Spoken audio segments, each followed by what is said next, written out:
Hola, hoy desde Jerusalén voy a hablar de Parashat Tazria. Es una parashá que a primera vista puede parecer difícil de abordar porque habla de temas de pureza, nacimiento, manchas en la piel, diagnósticos del Cohen y procesos de aislamiento. Pero justamente ahí es donde está su profundidad. La Torá no evita los temas humanos, físicos, emocionales y espirituales. Al contrario, los toma y los eleva. Nos habla del poder de crear vida, del impacto de nuestras palabras, de la sensibilidad del alma, de lo que sale a la luz cuando algo interior necesita reparación. Es una parashá que nos enseña que la espiritualidad no está separada de la vida cotidiana, sino metida adentro de ella. Está en el cuerpo, en la palabra, en el hogar, en la maternidad y en el modo en el que hablamos. La parashá comienza con las leyes de la mujer que da a luz y dice: cuando una mujer conciba y dé a luz un varón, y sigue. Desde el comienzo, la Torá pone a la mujer en el centro del proceso de creación. Empieza hablando de la mujer que concibe y da a luz. La Torá reconoce que traer vida al mundo no es solamente un hecho biológico, es un acontecimiento espiritual. Así como la creación del ser humano vino después de la creación de los animales en Bereshit, como se dice Bereshit, como culminación de la creación, algo que resume y da sentido a todo lo anterior, también las leyes del ser humano aparecen después de las leyes de los animales que mencionamos en la parashá anterior, en Shemini.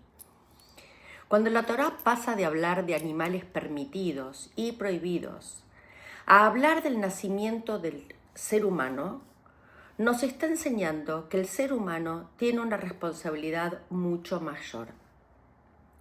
Un animal sigue su naturaleza, su instinto. Un ser humano, en cambio, tiene que elevarla. Una mujer entonces no solo trae un niño al mundo, trae una neyamá, un alma con una misión. La Torá le devuelve su dimensión sagrada al vientre de una mujer que se transforma en un espacio donde Hashem forma vida. La Torá dice luego que después del parto, la mujer entra en un estado de tumá. Tumá es impureza. Este es un punto en general muy mal entendido. Tumá no significa suciedad, ni inferioridad, ni pecado. No significa que la mujer hizo algo mal, ni que el parto o la menstruación tiene algo negativo, todo lo contrario. La tumá aparece en general cuando hubo contacto muy fuerte con la vida o con la potencialidad de la vida, y luego ese estado cambia.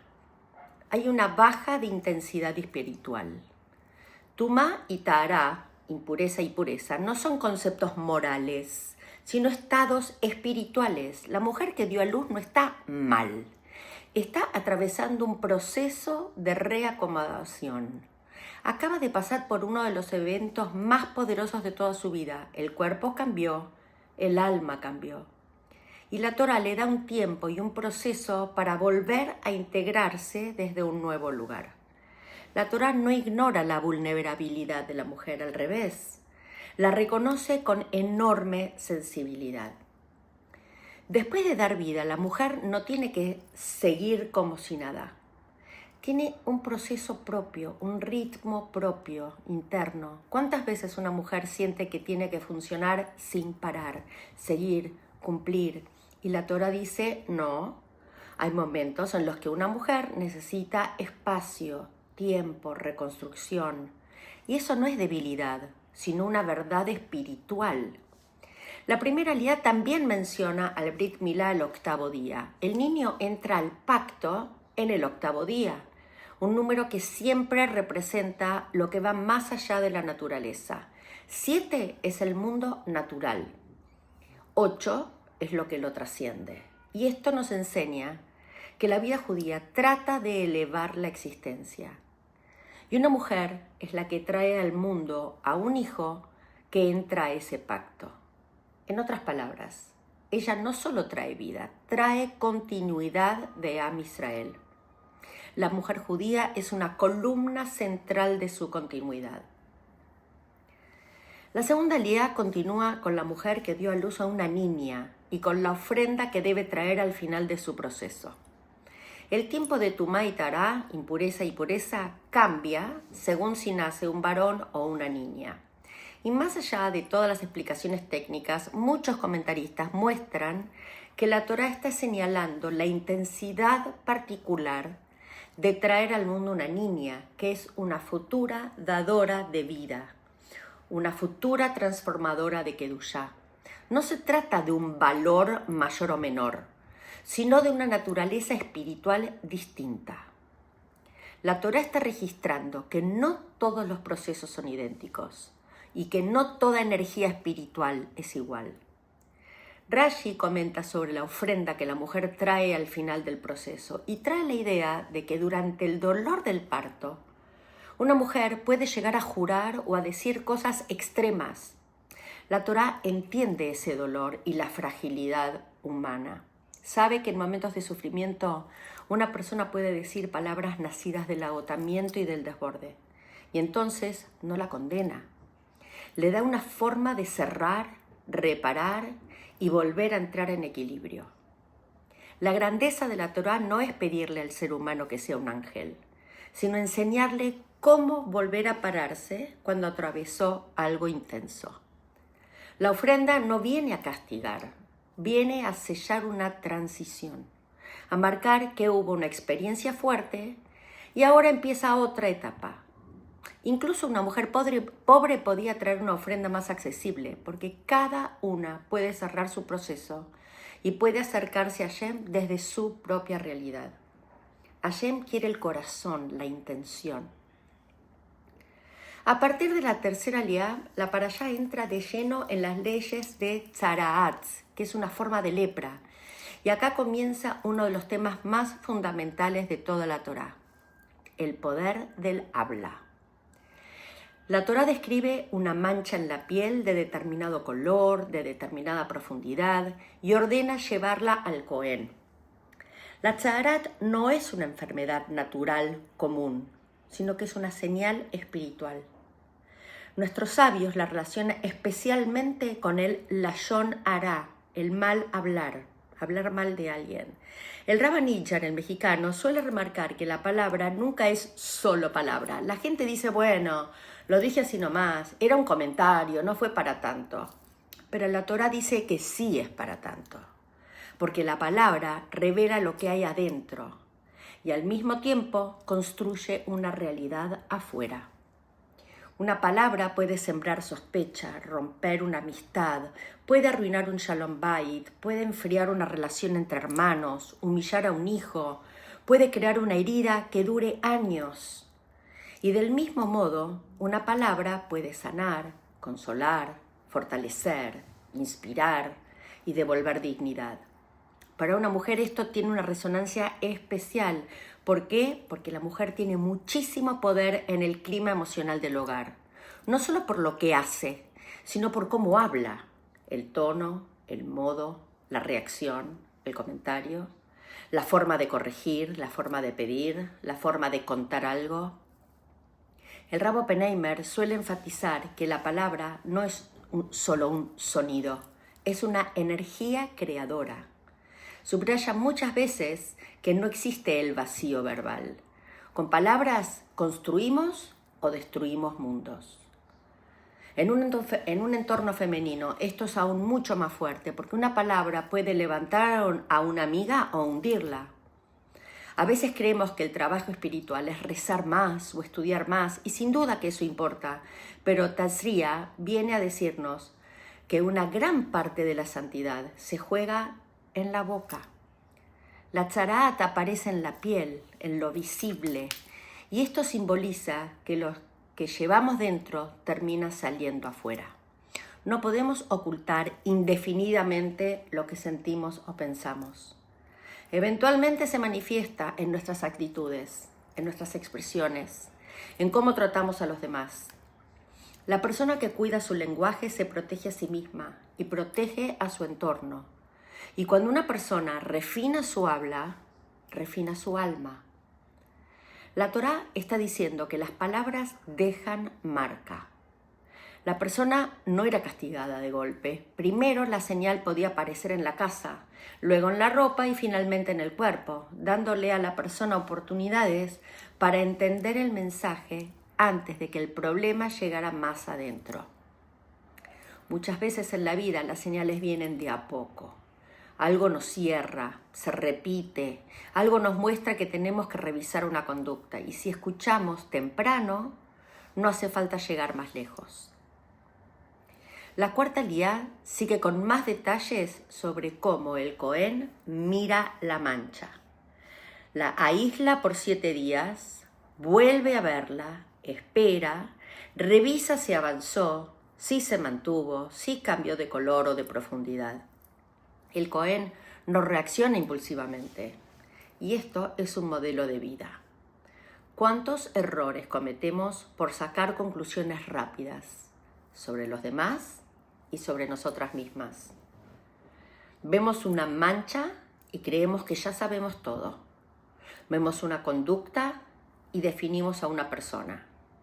Vemos una dificultad en nosotras y ya decimos, yo soy así, no voy a cambiar, ya está. En cambio, la Torá enseña paciencia, mirada profunda, procesos. El Rabanilla habla mucho de la necesidad de no vivir desde reacciones instantáneas. El alma necesita tiempo para entender. Las personas necesitan tiempo para cambiar. Los procesos internos no son automáticos. El Cohen espera 7 días. 7 días es el tiempo de un pequeño ciclo completo. No decide en el primer instante. No toda apariencia es lo que parece. Hay una diferencia entre lo superficial y lo profundo. La Torá insiste en si la mancha parece más profunda que la piel, aunque a veces no lo sea realmente. Esto es muy simbólico. Hay cosas que parecen profundas y no lo son. Y hay cosas que parecen pequeñas, pero tienen mucha raíz. No todo lo visible nos da la verdad completa. Hace falta discernimiento. El Cohen debía tener sabiduría, no solo conocimientos técnicos. Para ver verdaderamente una persona no alcanza con información. Hace falta sensibilidad y entender el alma humana. En un hogar, en una comunidad, en un grupo de mujeres, esto vale oro. No alcanza con ver lo que alguien hizo. Hay que tratar de entender qué hay detrás, qué dolor, qué historia, qué necesidad. No para justificar todo, pero sí para mirar con más verdad y con más compasión. En la quinta liá, la Torá sigue detallando minuciosamente otros tipos de tzaraat, quemaduras, llagas, zonas específicas del cuerpo, la cabeza, la barba. Y una de las enseñanzas más fuertes es que la santidad judía no se construye ignorando lo material, sino observándolo con atención. La Torá se mete en la piel, en el pelo, en el cuerpo, porque sabe que el alma se expresa ahí. Lo que pasa adentro termina saliendo. En el judaísmo no existe una división tajante entre cuerpo y alma.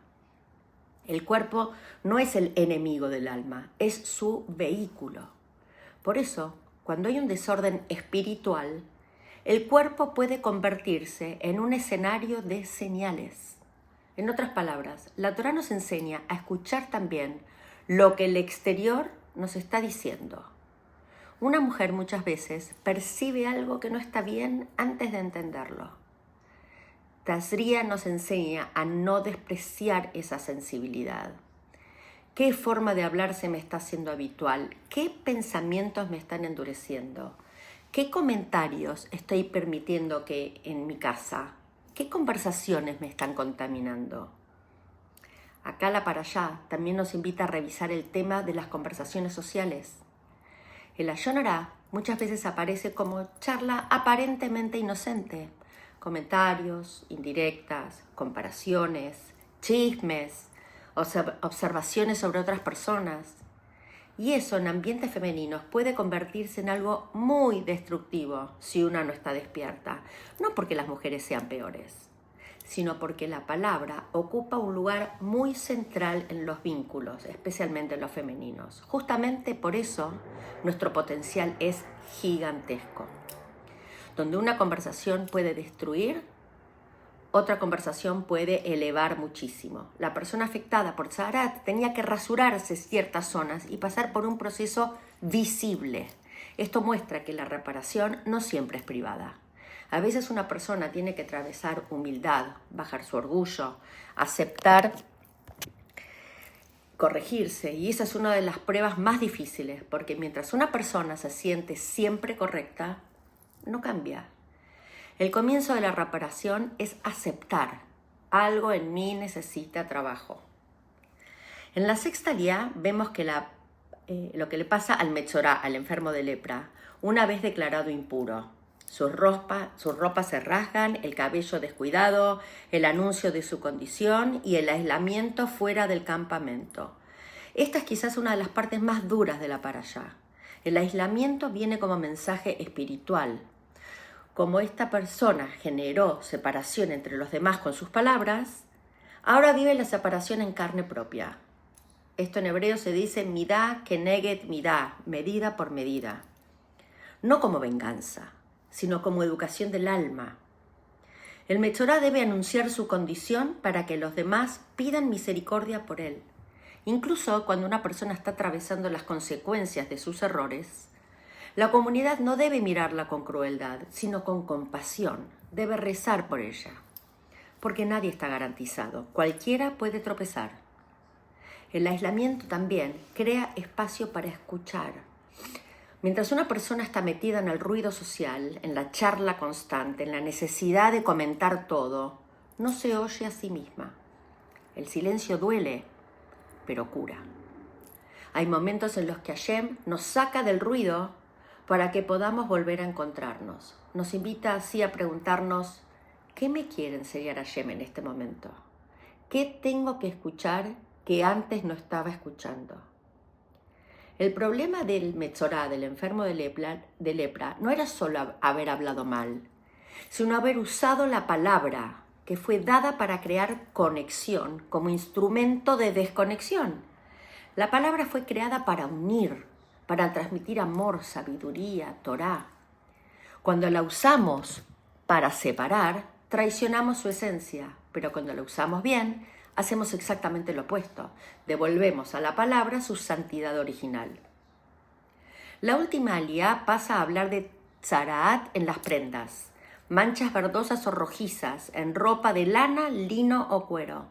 La impureza no está solo en el cuerpo, puede alcanzar también lo que rodea a la persona, a veces también estaba en las paredes. El ambiente también se impregna. Esto era una forma de advertencia divina, un llamado a despertar antes de que el deterioro avanzara más. La Torá está diciendo lo que una persona es, afecta al entorno que lo rodea.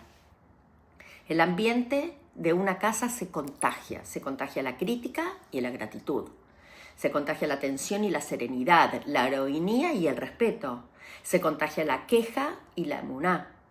Hay que cuidar no solo lo que hacemos, sino lo que dejamos flotando en el ambiente. El Rab Oppenheimer señala que la casa judía debe ser un lugar donde la Shejiná quiera habitar.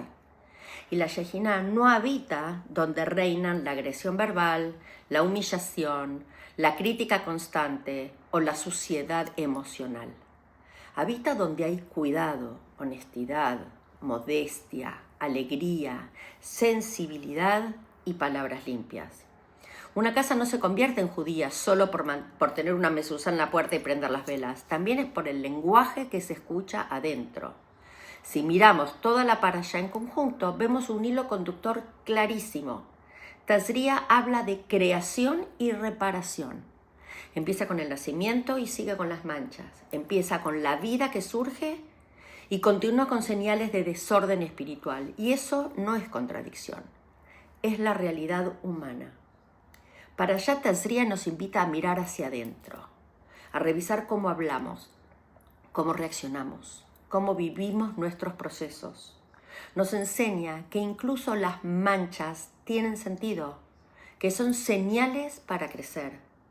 Y quizás el cierre más importante de esta parashá es este. La Torá no nos pide ser impecables, nos pide ser conscientes. No nos pide no tener nunca manchas, nos pide saber leerlas. No nos pide no atravesar cambios, nos pide atravesarlos, pero con Kedushá. No nos pide no fallar jamás con la palabra, nos pide reparar, vigilar y crecer.